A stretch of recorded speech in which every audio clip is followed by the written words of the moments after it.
Baik, Assalamualaikum warahmatullahi wabarakatuh. Perkenalkan, nama saya Ergi Sapna dari Universitas Negeri Yogyakarta, Fakultas Teknik Pendidikan Teknik Elektro. Kali ini saya akan membahas tentang bisnis di era pandemi COVID-19.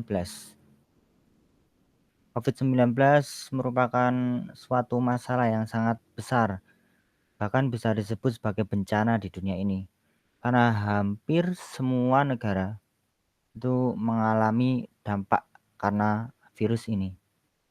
Nah, dari COVID-19 ini, bisnis-bisnis pun mulai banyak yang menurun karena diterapkannya banyak sistem yang sebenarnya itu memang untuk menjaga kesehatan, akan tetapi sangat merugikan bagi beberapa pembisnis atau orang-orang yang membuka usahanya, yaitu suatu sistem di mana kita harus menjaga jarak, kita harus work from home, sedangkan gak semua pekerjaan itu bisa dilakukan dengan work from home. Nah, kali ini saya akan mengulas beberapa hal tentang tersebut. Di era pandemi COVID-19, banyak pengusaha dan pembisnis yang mengalami kerugian yang sangat besar karena lockdown beberapa waktu yang lalu. Seperti yang saya singgung tadi, sebenarnya lockdown itu sangat penting dan berdampak positif bagi seluruh orang, karena itu bisa memperkecil dan meminimalisir terjadinya penularan, serta kita bisa memonitoring beberapa orang yang sudah tertular. Jadi ketika kita sudah mengetahui beberapa orang yang tertular, kita tahu sumbernya dengan mudah, sehingga kita bisa menyatakan bahwa dia itu sebagai orang yang perlu diisolasi. Nah, sebenarnya tujuan dari lockdown itu seperti ini, akan tetapi banyak orang yang dirugikan karena lockdown ini. Ya kita ketahuilah, kita tidak boleh keluar rumah, otomatis kita tidak boleh melanjutkan bisnis kita. Yang sebenarnya bisnis itu kita lakukan untuk menghidupi kehidupan sehari-hari. Nah, dari efek COVID-19 ini, banyak restoran yang gulung tikar, banyak pedagang yang sangat rugi, dan banyak barang-barang yang naik dengan drastis hanya karena COVID, bukan hanya karena sih, memang karena virus COVID-19 ini. Lanjut ke slide berikutnya.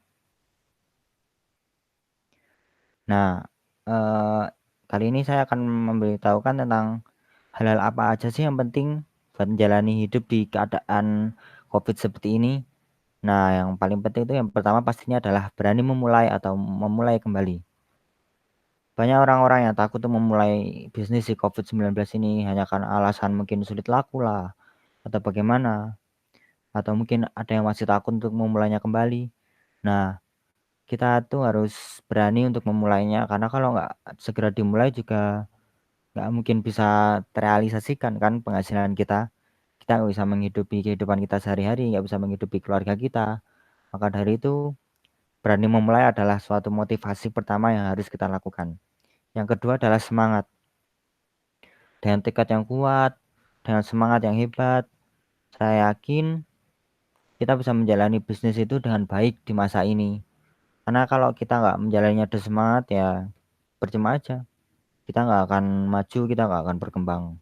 Lalu yang ketiga, selalu menjaga kesehatan. Nah, ini sesuai dengan judul saya yang tentang COVID-19, bahwasannya virus ini itu sangat berbahaya. Nah, jika kita melakukan suatu bisnis, jangan lupa untuk selalu menjaga kesehatan, apalagi di masa-masa seperti ini. Virus ini juga termasuk berbahaya. Nah, kita harus menjaga kesehatan dengan cara memakai protokol, mematuhi semua peraturan dari pemerintah, sehingga kita nggak tertular, atau mungkin kita bisa meminimalisir tertular ke orang lain. Karena ketika virus ini sudah tersebar, akan sulit untuk mengatasinya. Karena virus ini tuh mudah tersebar hanya dengan hembusan nafas saja, hanya dengan berdekatan, lalu kita berbicara sehingga nafas kita mungkin mengandung virus itu, sehingga mudah untuk tertular dengan orang lain. Lalu yang keempat adalah berdoa. Tentu saja usaha tanpa doa itu sama saja. Usaha tanpa doa itu percuma. Karena sebenarnya dari kesuksesan itu 30% usaha, sedangkan 70%-nya ada doa. Namun berdoa tanpa usaha itu sama dengan bodoh. Kenapa saya bilang bodoh? Karena kamu seperti hanya meminta saja kepada Tuhan, akan tetapi kamu tidak melakukan apa yang harus kamu lakukan. Seperti halnya kamu itu harus berdoa, tapi kamu juga harus berusaha karena Tuhan nggak bisa memberikannya langsung secara dengan kamu, hanya dengan berdoa aja. Jadi usaha itu penting, berdoa juga penting. Kita masuk ke slide berikutnya ya. Jadi di slide ini saya akan saya akan menjelaskan tentang apa sih keadaan yang ada sekarang ini buat melakukan bisnis. Jadi untuk melakukan bisnis ini kita harus mengikuti tata cara ini ya, sesuai yang ada di slide. Yang pertama adalah pelajari keadaan sekitar. Kita tahu kita tinggal di mana, kita hidup dengan siapa, kita eh, berada di lokasi yang strategis untuk apa. Nah, kita harus pelajari semuanya. Kita harus pelajari pasar. Itu yang paling penting. Kita harus pelajari pasar. Lalu yang kedua, kita harus pelajari pasar permintaan yang ada.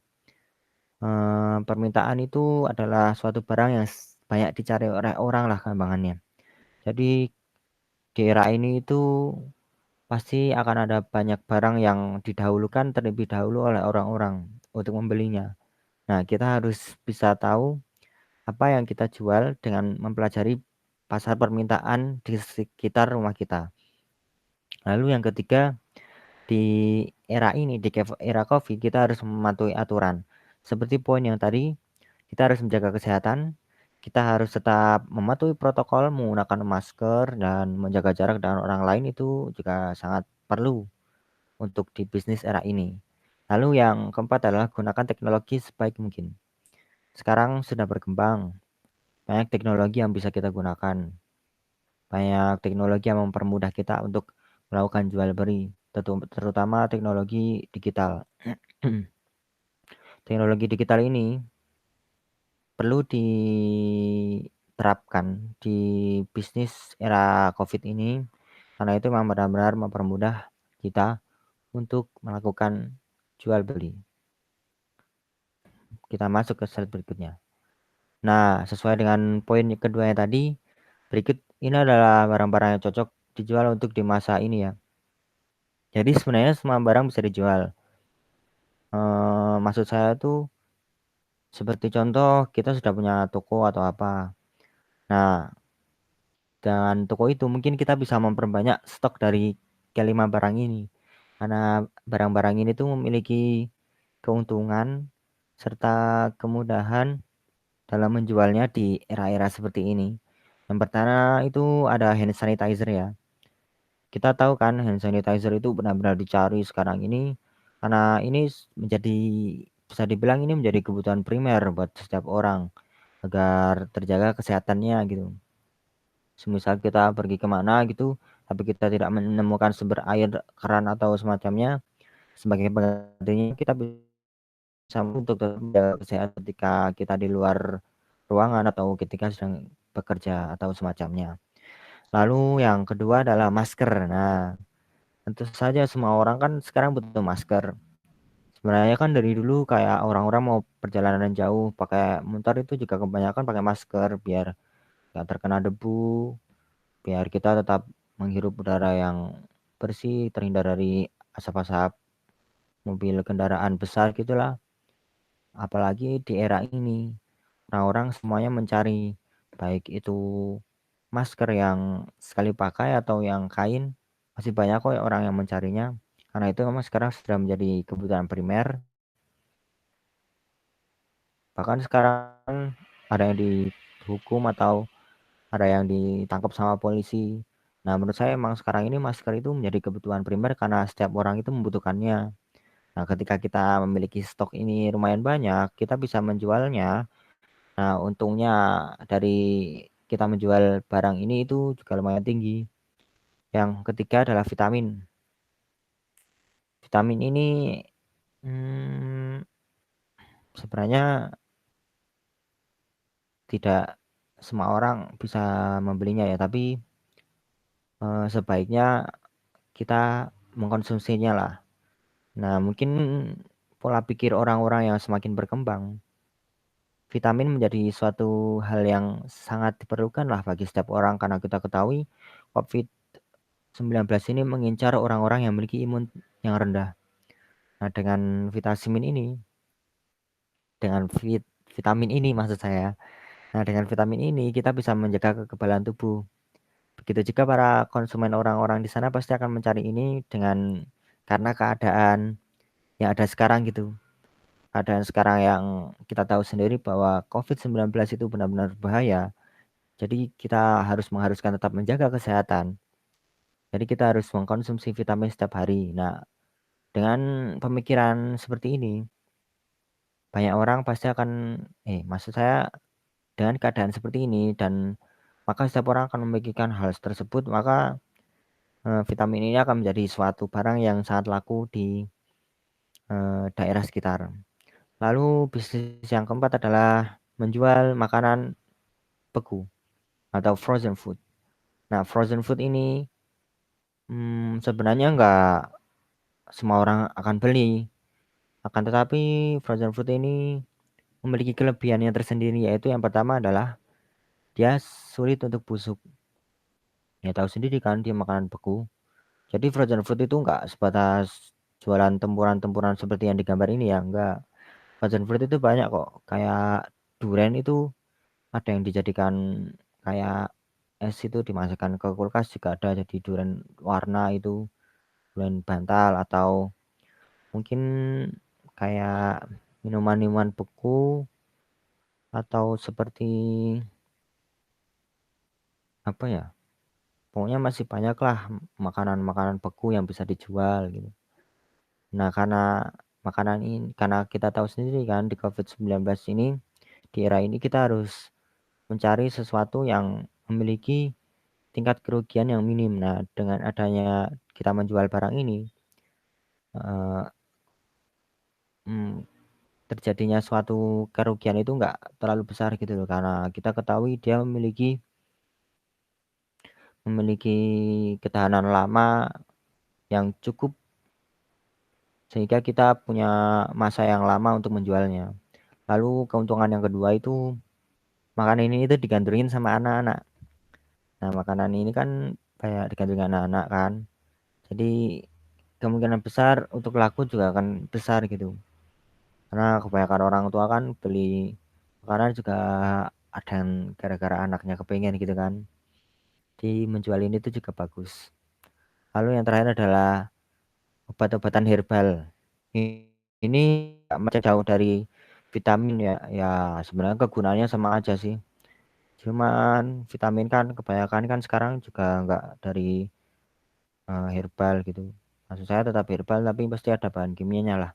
Nah, saya mengklasifikasikannya sendiri untuk membedakan obat-obatan dan juga vitamin. Lanjut. Lanjut ke slide berikutnya, kita akan membahas tentang perkembangan digital dalam berbisnis di era ini. Kita kan tahu di tahun 2020 ini sudah banyak sekali cara berjualan, baik itu secara COD, online atau offline seperti biasa. Nah, di era ini kita harus benar-benar mempraktekkan yang namanya jual beli digital. Dengan digitalisasi kita akan mempermudah untuk menjual barang-barang kita. Nah, digital ini tuh sebenarnya ada banyak cara loh. Jadi nggak cuma hanya sekedar menjual di ini, tapi saya menemukan ada beberapa cara. Jadi dalam berjualan online itu nggak cuma dengan cara di Shopee aja ya, atau berjualan di platform-platform terkenal gitu. ada banyak sih caranya. Nah, saya sebutkan ya cara-cara yang saya ketahui gitu. Yang pertama itu menjual platform atau menjual dengan platform atau aplikasi jual beli. Seperti yang saya tunggu tadi, sebenarnya caranya ini tadi kan saya punya 2 poin, tapi saya akan menjelaskan yang pertama ini dulu. Nah, kalau yang menjual dengan platform ini tuh sudah dipastikan kamu menjual di aplikasi ini. Nah, aplikasi ini tuh memang ditujukan untuk sebagai sarana sebagai menjual beli, baik itu di Shopee atau Bukalapak atau semacamnya lah. Kita bisa memasang toko kita di sana secara online dan kita bisa menyebarkannya lewat link atau apa di media sosial atau semacamnya atau bagaimana juga bisa. Lalu yang kedua menjual di media sosialnya langsung. Berbeda dari yang tadi, kalau yang sekarang itu kita lebih menjualnya langsung ke IG-nya atau ke Facebook-nya dengan cara memasangnya gitu loh. Jadi kayak di Facebook ada sistem grup kan. Nah, banyak sekali di dalamnya itu terdapat grup-grup jual beli. Nah, kamu bisa menjual barang kamu sesuai pasar kamu. Misal kamu menjual elektronik, kamu tinggal mencari grup elektronik di Facebook seperti forum jual beli elektronik di Yogyakarta misalnya. Nah, dengan kemudahan seperti itu, menjual di Facebook juga sebenarnya sangat mudah untuk menjual barang. Soalnya kita bisa mencari pasar kita sendiri, kita bisa mencari daerah kita sendiri, dan kita bisa mencari komunitas yang sesuai dengan barang yang kita jual. Lalu ada juga Instagram. Instagram juga bisa digunakan untuk tempat menjual beli gitulah. Nggak beda jauh sama Facebook. Konsepnya sama, akan tetapi Instagram itu tidak memiliki yang namanya grup. Lalu yang kedua, maaf. Lalu sebenarnya di platform ini atau di media sosial ini tuh ada kelemahannya atau dampak buruknya. Jadi karena ini bukan aplikasi yang dikhususkan untuk jual beli, maka kita akan diharuskan untuk yang namanya direct transfer. Nah, direct transfer ini menurut saya itu juga termasuk bahaya karena masih banyak sekali oknum-oknum yang hanya menjual barang tapi tidak serius. Maksud saya menipu. Jadi dia pasang harga murah atau bagaimana. Nah, ketika ada orang yang mau beli, dia suruh mendirect langsung ke rekeningnya. Maaf, kepencet direct langsung ke rekeningnya. Nah, berbeda dari Shopee atau Bukalapak yang tadi, Shopee dan Bukalapak itu memiliki sistem refund uang. Nah, kalau di aplikasi asli jual beli begitu gitu ya, ketika kita mengirim uangnya itu tidak langsung masuk ke rekening penjual, akan tetapi akan disimpan dulu dari pihak Shopee atau Bukalapaknya atau yang lainnya untuk diproses, apakah penjual itu mendapatkan barangnya atau tidak. Karena ketika pengiriman si maksud saya pembeli ya tadi. Karena ketika pengiriman, pembeli itu memiliki fitur, sudah menerima barang atau belum. Nah, ketika pembeli sudah mengeklik atau menekan tombol sudah menerima barang, maka sudah dinyatakan bahwa barangnya itu sudah sampai ke pembeli. Sehingga uang yang disimpan di platform tersebut akan dikirimkan ke penjualnya. Berbeda dengan Facebook, kebanyakan kita akan harus ke direct transfer uang ke rekening penjual kita. Nah, itu sebenarnya masih sangat berbahaya dan sangat rawan dengan adanya penipuan karena tidak adanya pihak ketiga. Lalu yang ketiga adalah memasang iklan. Masang iklan itu ada banyak, kita bisa memasang iklan di Facebook atau di IG, berbeda dengan kita menjualnya ya. Kalau memasang iklan itu kita seperti memasang iklan, gambarannya itu seperti kita memasang poster di pinggir jalan. Jalan itu adalah media sosial, poster itu adalah iklan kita. Nah, kita seperti halnya memasang poster di Facebook, maka jika ada orang yang lihat ya tertarik, ya akan beli gitu. Nah, memasang iklan ini hubungannya dengan pihak media sosialnya langsung, bukan dengan pihak sama-sama pengguna ya. Jadi kita, harus, menghubungi dari pihak Instagram-nya atau Facebook-nya atau dengan yang lain-lain secara langsung. Nah, begitulah beberapa cara bisnis online di, era pandemik ini. Bisnis seperti ini sangat membantu di era ini, karena ya ketika kita bertemu langsung dengan penjual atau pembeli kan, itu akan menambah kemungkinan untuk penyebaran COVID-19. Jadi kalau bisa bisnis ini tuh memang benar-benar dipraktekkan dalam kehidupan sehari-hari bagi yang memang diharuskan untuk melakukan ini, karena nggak semua bisnis itu bisa dilakukan dengan online seperti ini ya. Baiklah, terima kasih. Sekian dari saya. Mohon maaf jika ada salah atau kurangnya. Semoga sukses dan sehat selalu. Assalamualaikum warahmatullahi wabarakatuh.